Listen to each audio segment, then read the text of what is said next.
Hey guys, hope you're having a good day. I just figured I'd pop on here and share a little taste test because I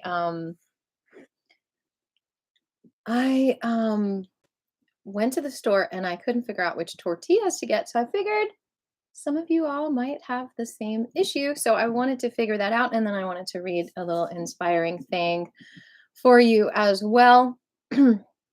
So we're also tasting this organic salsa that was on sale at Publix. And yeah, so I'm just going to dive right in and tell you the three fajitas that I chose and why, or to tortillas, and then I really want to eat them. So I chose this one.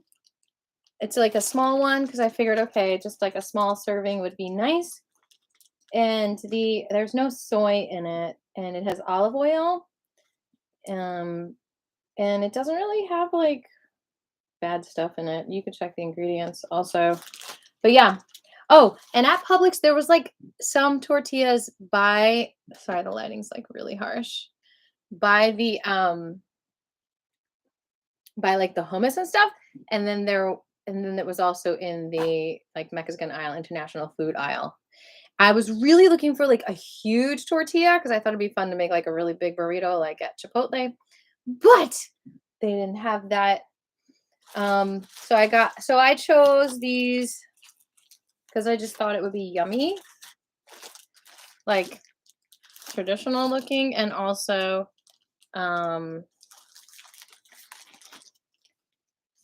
not like it says no hydrogenated oils. I didn't want hydrogenated oils, no sugar, and blah blah blah blah.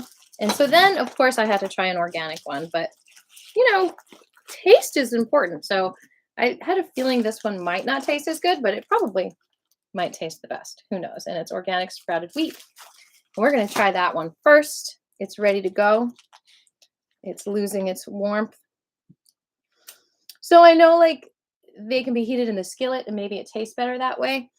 But I just like put it on the oven at 350 and put down some baking sheets and sprinkled some cheese on it. And honestly, it worked better like after it like said it was done and I pressed stop. Then it was like easier to like keep it soft and melt the cheese on it and all that jazz. I took out the wheat one right away, and then I left these guys in and they got too hard. So I've been noshing on them as like chips. Yummy. So here we go. We're going to dive right in. Let me tell you what's in it. I made this mixture of quinoa and shiitake mushrooms. And then I made like a bean zucchini chicken thing. And I've got this really good avocado. I'll put pictures somewhere. And I've got some of this amazing salsa, which I actually tried already. It's like my face is like red. It is so good. I definitely am going to get that again. I've been so disappointed with store-bought salsa. So I figured like something that was like fresh in the fridge is probably the way to go, because like all the like Tostito brands, like I've never really like been like, wow, oh, like the way I am when I make my own, This is like wow, and it's got a kick, even though it says mild, medium, it's got a kick. So yeah, and I also put a little sour cream. So I'm ready to dive in to this first tortilla taste test.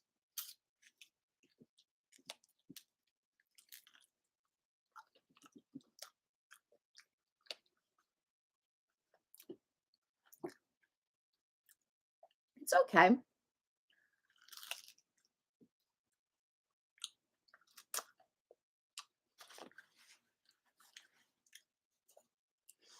Yeah, like it's okay.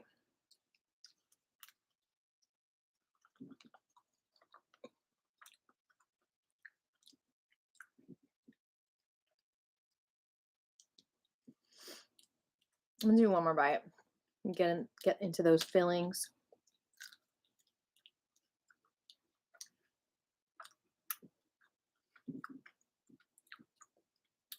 It's extremely edible. I know that's not like exciting, but I would get it again. So let's see now.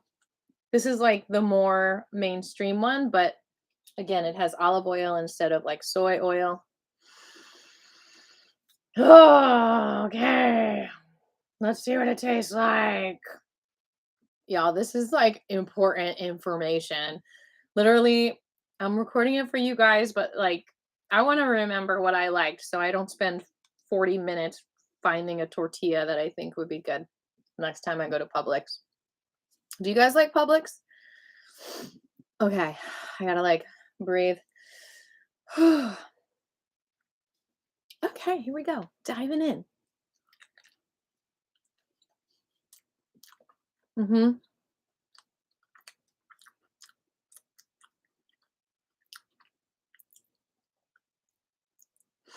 That's just even more edible, I think. There's something, the thing that these have, which is probably not good for you, that the organic ones didn't, I noticed, is conditioners. Like fumaric acid, like dough conditioners. Like, what the heck even is that? But it makes it so the texture is like softer and like more of that like chipotle kind of thing. But it's thinner than the chipotle tortillas. Mm.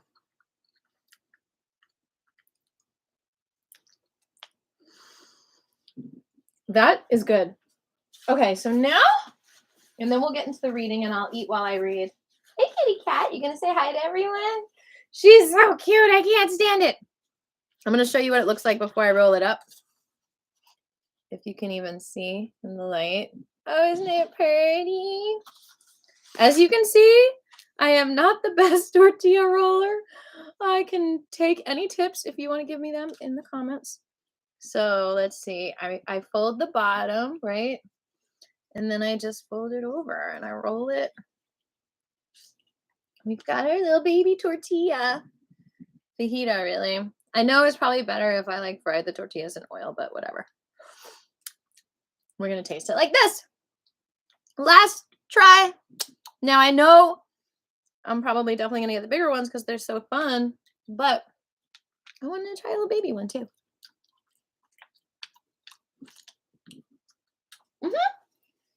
I would do it.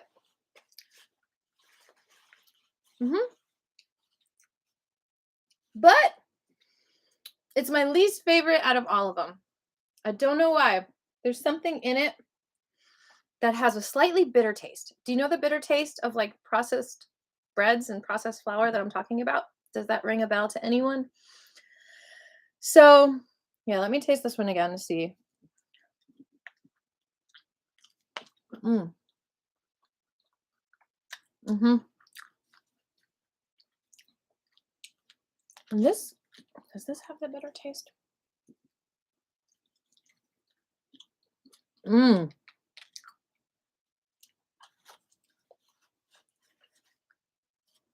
I'm dripping. Okay. So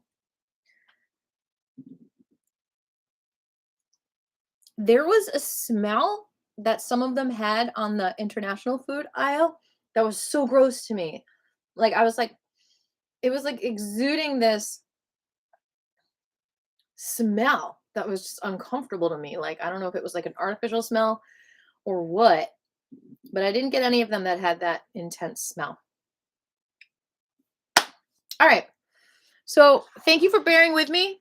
I wanted to catalog my feelings about tortillas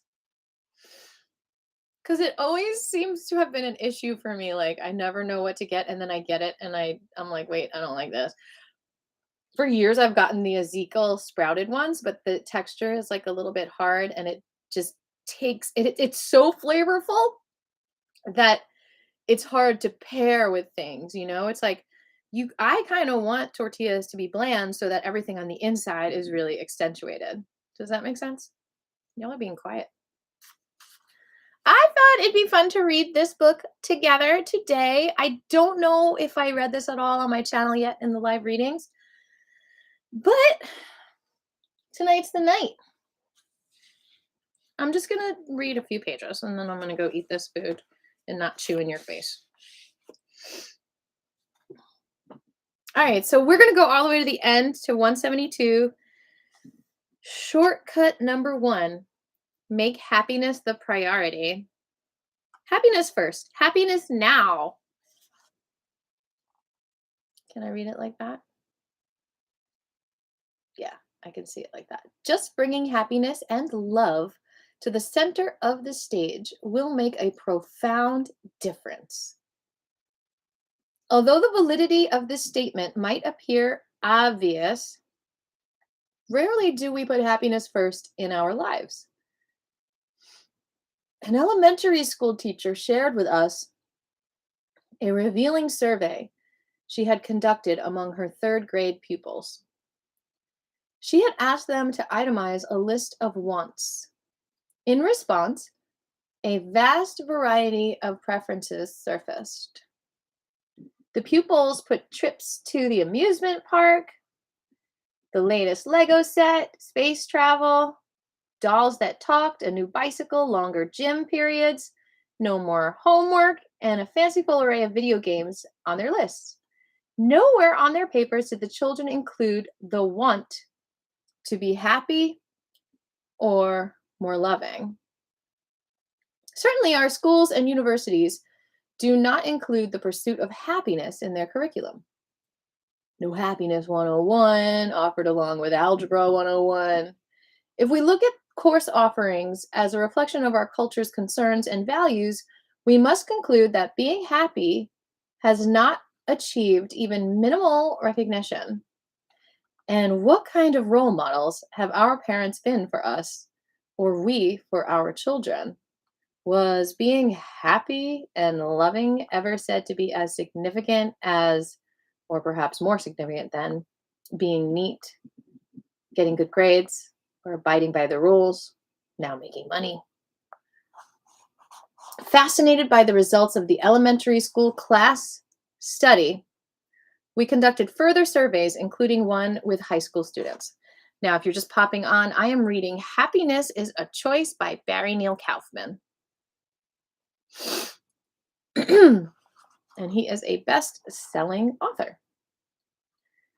They wanted to be popular, to have a boyfriend or girlfriend, to excel in sports, to get a driver's license, to have longer vacations, to have attractive clothes, and to get into a good college.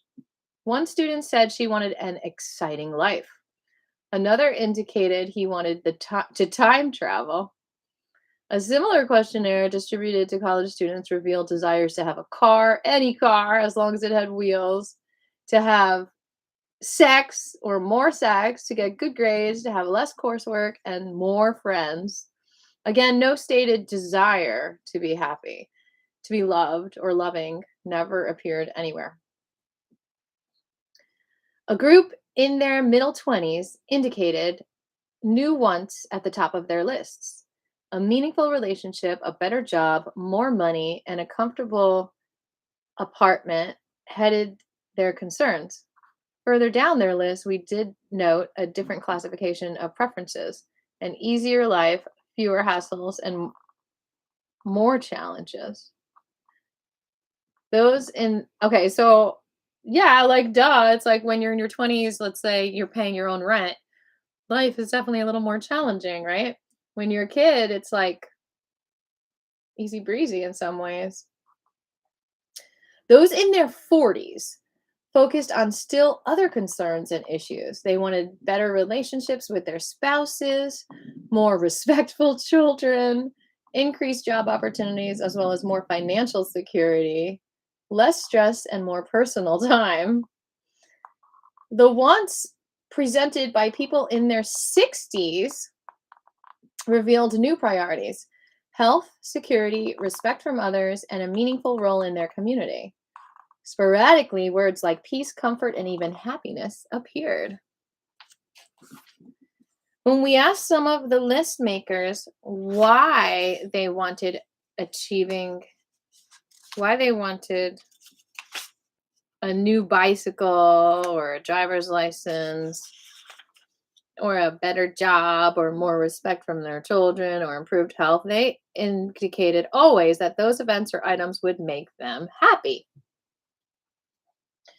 They sought happiness at the end product of all their wants and striving, yet had failed to mention directly this critical concern which underlay all the others.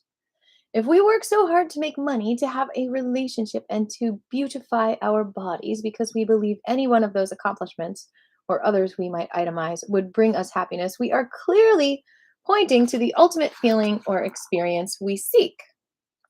Why then put mountains in our way? Love me more passionately, an older man pleads to his wife of 33 years. Why? Because it will make him happy, he answers. In fact, without it, he'll be unhappy. He promises her and himself. Thus, unhappiness becomes the threat or motivator, and happiness the end goal after passion. A young mother juggling a career and household responsibilities asks her husband and children to acknowledge her contribution. Why? Because, she replies, the recognition will help me feel valuable and appreciated. Why does she want to feel valued and appreciated? Because she knows it will make her feel good, make her happy. However, appreciation does not make us happy.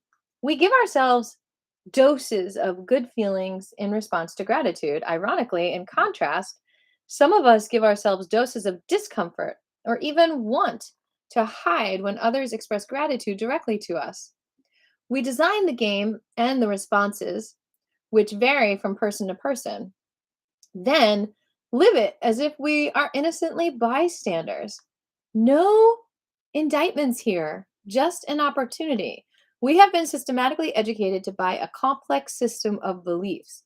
We do the best we can based on those beliefs. Nevertheless, we can review them here and now and change them if we choose.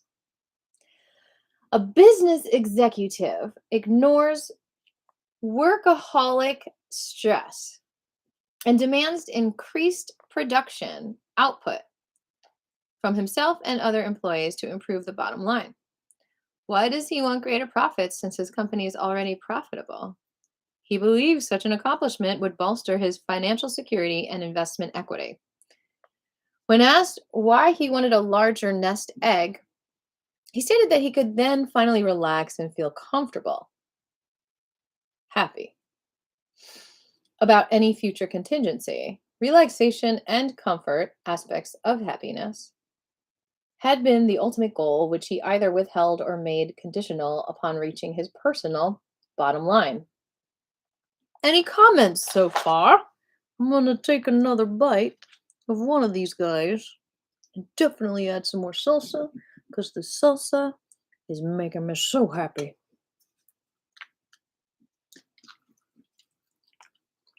Mm. Mm, mm, mm, mm.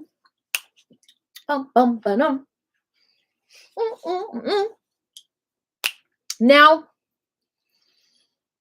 I will say, I think the burrito is better without the quinoa shiitake concoction. It wasn't ready when I made this burrito, and that's one reason why it's better. So, I think the quinoa shiitake would be better with a ground beef burrito, not the zucchini. Anyway, just my humble opinion. And of course, rice might be better, but quinoa is king. How wonderful to pursue passion, vitality, and enthusiasm in our love relationships. How sweet, sensible, and useful for any of us to encourage appreciation for our contributions that would be a gift for both the giver and the receiver. How challenging and exciting to produce more in the marketplace and enhance our own net worth at the same time. But why make our happiness, feeling good inside, dependent upon achieving those goals? Why not be happy now and then pursue whatever we want? Isn't that a good point? Years ago, I had a discussion with a neighbor who pointed to my life at the time as an example of good luck and good fortune. He talked about the publication of my latest book, the airing of a network television movie based on an earlier book, Sunrise, our adoption of another child, and the growing community of people seeking our service. In comparison, nothing happened for him that year. He would have been so happy, he said, had he resolved some of the many continuing disagreements he had with his oldest daughter. He wanted a close relationship with her, but since she had moved to another city, he reasoned there was little he could do, so he did nothing. He had hoped to find another job this year. However, he reported the job market in his profession had contracted due to the economy, so he decided it would be nonsensical to pursue a new position at this time. He expressed further concern that he might be viewed as less valuable since he had just celebrated his 50th birthday. He could not bear the thought of being rejected because of his age. Rather than face the loss of good feelings or the possibility of future discomfort, he extinguished his wants even before they became full bodied. He never allowed himself to convert his thoughts and desires into action. In response to his commentary, I suggested an alternative viewpoint. Did he know, for example, that I had wanted and pursued actively at least 100 different items or events this year, some of which he might even deem nonsensical? Did he realize that the examples he cataloged about my life represented only 4 wants fulfilled in 100? In fact, as many as 96 of my other wants were never realized this year. Since I choose not to tie my happiness to my getting these, therefore I am not unhappy if I don't get what I want, then I am free. Free to want and pursue anything and everything. So what he envisioned as good luck had actually been a combination of my energy and the universe assisting me in manifesting about 5% of what I wanted. For those gifts, I feel truly grateful and blessed. I just want to take a break here. Where am I?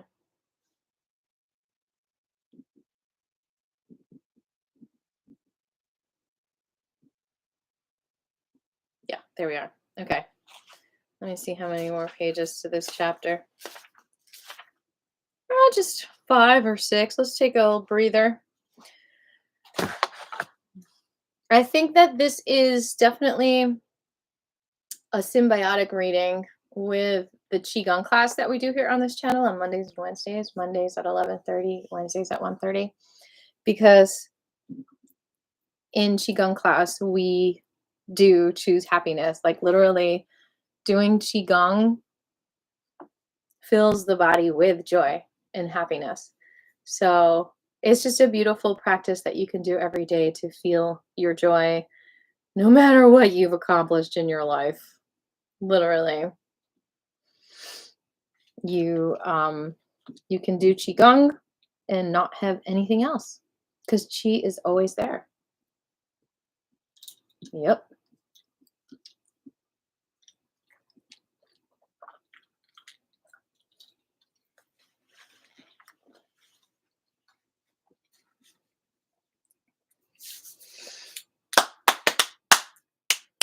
Like this. Ready position. Feels so good. Thank you, God, for this food. So much of it.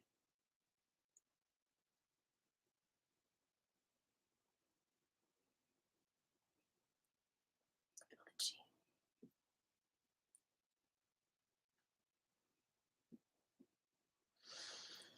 All right, let's finish this reading.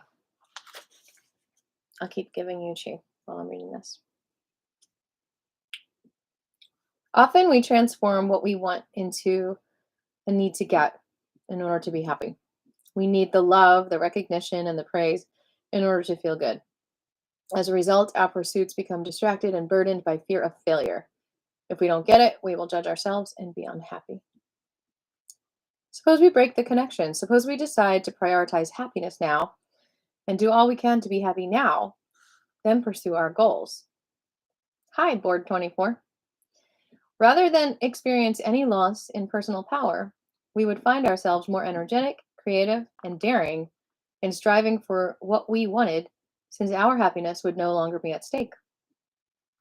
We develop our own series of personal prerequisites when people treat me respectfully, when I have more money, when I lose 15 pounds, before allowing the real reward we have pursued.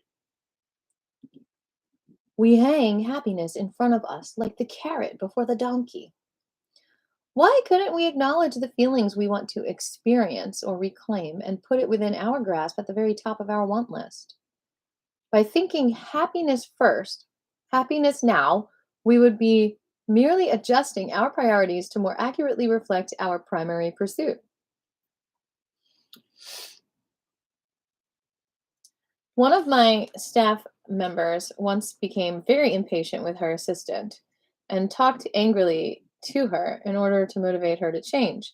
When I asked whether she wanted change more than happiness, she replied, "Let me get the office to run smoothly, then I'll be happy." Suddenly, her mouth dropped open as she reviewed her own statement. "Wow," she exclaimed. "Why would I do that? What a different experience she created for herself when she selected happiness as her first priority and then, in an easy, direct, yet supportive manner, encouraged her assistant to change. Even if the anger appears to work for the moment, do we want to fill our bodies with that sensation, with all its neurological and chemical components, rather than making inner peace with its bodily relaxation and comfort the focus of attention?" Thanks, Board 24. I like that it reminds me that I'm always learning. That's the meaning of it. It's like, okay, I'm here to learn. I'm a pupil. Yeah, definitely like a third eye. Thanks for the thumbs up, by the way. So, if you're just popping on, I'm reading Happiness is a Choice by Barry Neil Kaufman, and I did a tortilla taste test to begin this evening together. And so I'm noshing on these little burritos that I made. Not my best fare, but quite edible and filled with soul. In dialogue sessions with couples, many times I hear one partner tell the other that what she or he really wants for herself or himself and the other person is happiness. After breaching the walls of judgment and silence, parents in our family programs indicate repeatedly the same simple want for their children to be happy. Yet, on the basis of their behavior just prior to that declaration, I would never have guessed a desire for happiness and love lay beneath the surface of family discord. I would. Although many of us might have placed happiness on our list of wants, have we prioritized it?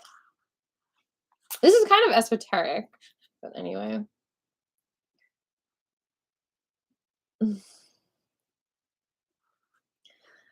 We have eyes all over our body. Sometimes parents actually daydream about strangling their offspring. Not as a serious gesture. Don't call it a daydream. It sounds like an anxiety thing. But as a fanciful form of appeasing their own anger or disappointment. Sally spent years trying to motivate her son to be more diligent with his schoolwork and more motivated in areas of personal hygiene. The more she struggled trying to force him to adopt her values, the more he resisted. She felt she cared so intensely that fury could be her only reasonable response. Being comfortable or happy with her son meant giving up and losing the battle to reform him. Her son's actions had to change before she could breathe easy and develop a sense of inner peace and well being. You know, it sounds like a lot of people talk about forgiveness in this manner that, like, when maybe it's not just forgiveness, but just releasing and feeling your own happiness and peace with the situation. Forgiveness might be able to help you with it, but um, you know, like forgiving her son for being a mess or whatever. But it's not always forgiveness. I think there's other words for it, like accepting. Accepting is maybe more appropriate in some situations. After attending one of my talks, Sally gave herself permission to reconsider this perspective and flirt with the idea of making happiness the priority in her life. The next time her son delivered a note from school detailing his incomplete homework assignments, Sally experimented with this new intention and found she could be, by decision, remarkably at ease with the situation. In addition, she did not give up as she had anticipated she might, but became more decisive than usual in withdrawing certain privileges until he remedied the situation. When her son yelled his protest, Sally smiled at him, told him she no longer wanted to be the recipient of such verbal abuse, and left the room without future commentary. She didn't hate him or herself, a reaction she had often had after one of their infamous altercations. She had prioritized happiness, and rather than compromising her parenting skills by such a choice, she experienced herself as more in charge and, ironically, more loving in her response.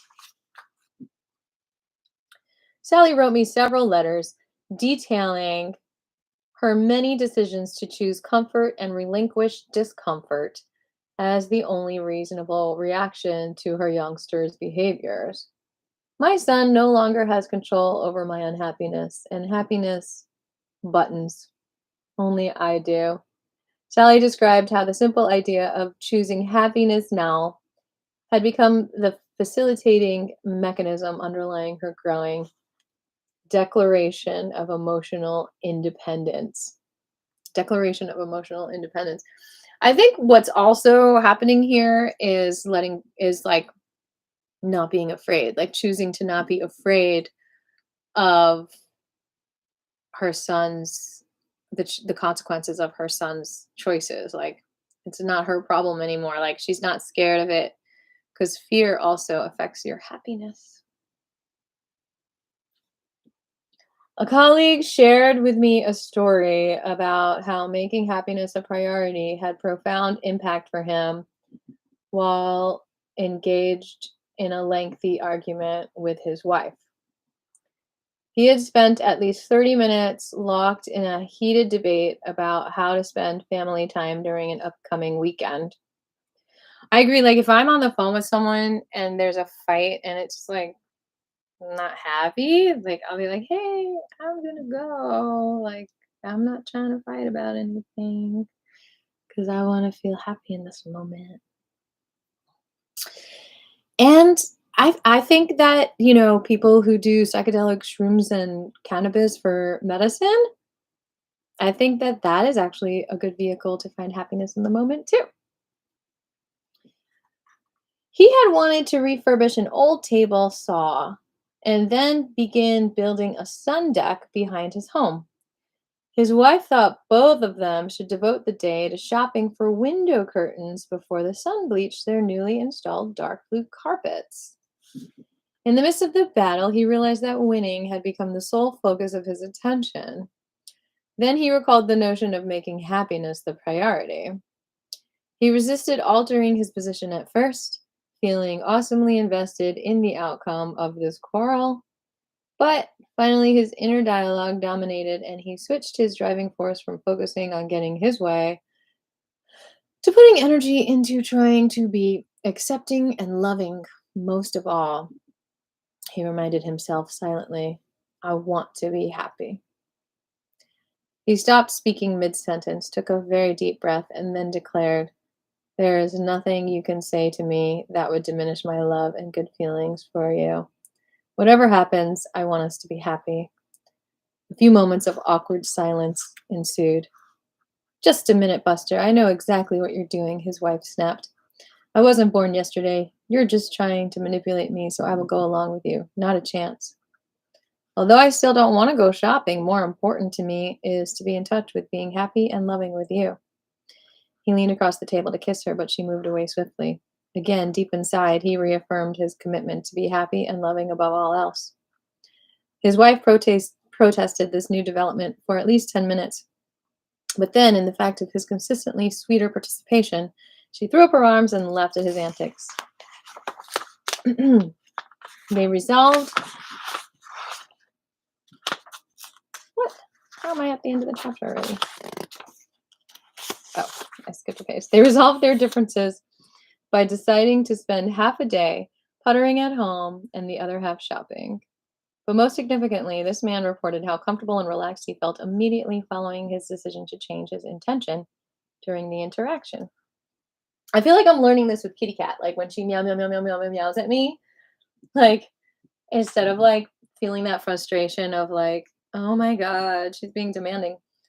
I just like look how cute she is, and I'm just like, you're so cute. You make me so happy even looking at you. Meow meow meow. Or I'll sing about her meowing.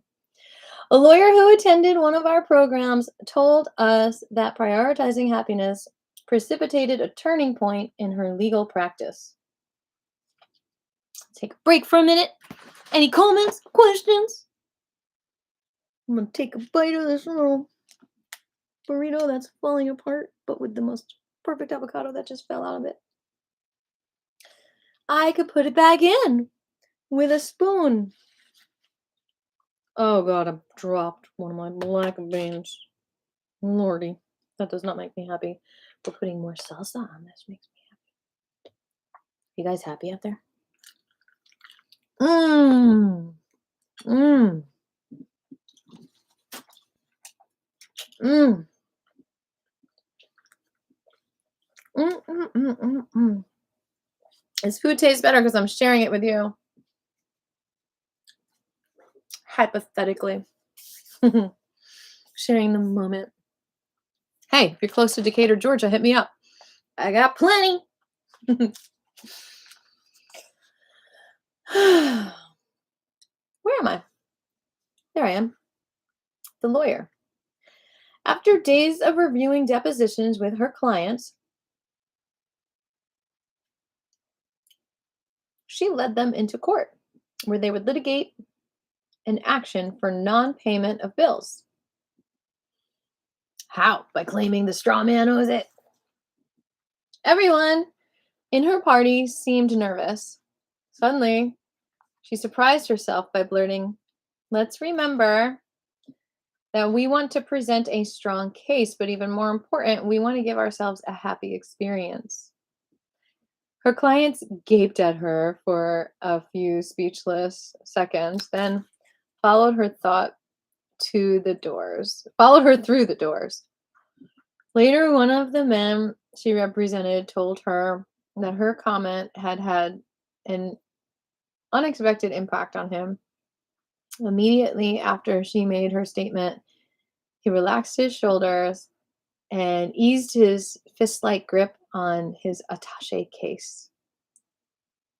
During the entire courtroom process, he considered and reconsidered her novel suggestion and found himself surprisingly unmoved, even in the face of misinformation presented by the opponents. He believed his ability to respond clearly to questions had been greatly enhanced by his decision to make the experience as pleasant as possible for himself. It never occurred to him that focusing on being comfortable would give him such an attitudinal advantage. He outperformed himself in ways he would never have anticipated. I feel like affirmations help with this also. Like affirmations claim the happiness in the moment. I think that's one reason why they work, is because they transform your energy immediately into what you are wanting. And I'm glad he said that, because it reminds me, like, I don't necessarily think I want to be happy in this moment, but I often am checking in with my body. Like, is my body relaxed? And that is definitely my version of happiness. Like when my body feels comfortable. I'm very, very hyper aware of if my breathing is affected around someone, if I'm not breathing. Sometimes I have temperature changes around certain people, and I'm like, the more I pay attention to my body and what my body needs, the more peace I feel in the moment. And if I need to leave a situation, I will, because I don't want to be sitting next to someone I'm not enjoying our experience together. That just is not good for anyone. Where am I? Admittedly, Not all of her clients reacted the way that man did. However, since the event, this attorney always reminds her clients to give themselves as best they can a comfortable, happy, and internally peaceful experience, even while involved in divorce proceedings, child custody disputes, and complex business litigations. I can see that, otherwise, it would drive you crazy. She reports a surprising number of people actually act on her suggestion, and new referrals seek her counsel because of her growing reputation as a lawyer who makes happiness part of the legal experience. When we put energy into a relationship, a career, or a child, our desire is to create a situation with which we can be happy. However, we tend to spend most of our days manipulating the external environment while waiting for eventual happiness, rather than experiencing happiness now as a first priority. Oh my God, Kitty Cat is literally doing her meditating thing like she's listening. And literally, until I started this video, she was meow, meow, meow, meow, meow, meowing. Like she just wanted more and more food. Look at you. She is like a Qigong master. Literally, if she looks exactly like the video I posted of her meditating Monday. She was meditating with us in class. God, she's totally listening. Without question, this becomes the most obvious shortcut. No place to go, no mountains to climb, no success to achieve, no material items to acquire. We can pursue all our goals from a happy place and not wait for external events to materialize so we can be happy. This is basically the definition of yin energy. Yang energy is all about needing to connect with the external to bring happiness, and connecting with your yin energy is all about that inner happiness, which has been the woman's job for thousands and thousands of years, right? Taking care of the household was actually also taking care of people's well-being and happiness in a way, right? Maybe. No reason to make happiness the dessert on the menu. It can be the whole meal. Next time a lover talks angrily, a coworker criticizes, a child screams, or a parent scolds, we can use that event to remind ourselves that first and foremost, we want to be happy. In effect, we decide not to push any unhappiness or misery buttons. We have the power to make that choice. Even in the face of an attack or a treasure lost, we can affirm our first priority in every situation to be happy. We can trust that our happiness will realign not only the dendrites in our brain, big word, dendrite, but also the molecules of our material world, and become a lullaby that will charm the universe. What do you think? Are you going to get out and get this book now? I really think I might have read part of it in another live meeting reading. I'll have to look it up. What's that noise? Anyway, I'm out of here. Kitty, do you want to say hi to everyone? Oh my God, I don't want to disturb her. She is meditating so cutely. Y'all, I guess maybe it's because I know I'm healthy. Maybe it's because it doesn't have the quinoa in it, but I'm definitely gravitating towards wanting to eat this tortilla wrapped burrito the most, which is the organic. I'll show you one more time. The winner of my taste test. I don't have a sponsor, but it would be nice if I did. Okay. This is the winner, I think, because I keep wanting to eat that one. I think the dough conditioner feels like kind of sticky, like makes the other one like a little bit stickier. But I kind of like the conditioner too, like it's softer. But I like these. So, note to self, next time you're in a rush, just grab these. They're good enough for you, for your happiness. All right, I'm gonna have another bite, see if anyone's gonna comment over there before I skedaddle.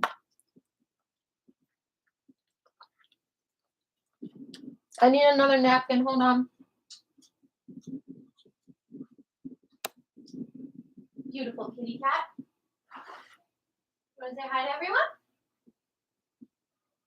You want to say hi before I go? It make me so happy. I'm happy anyway. Why don't you say hi to everyone? Show them how meditating.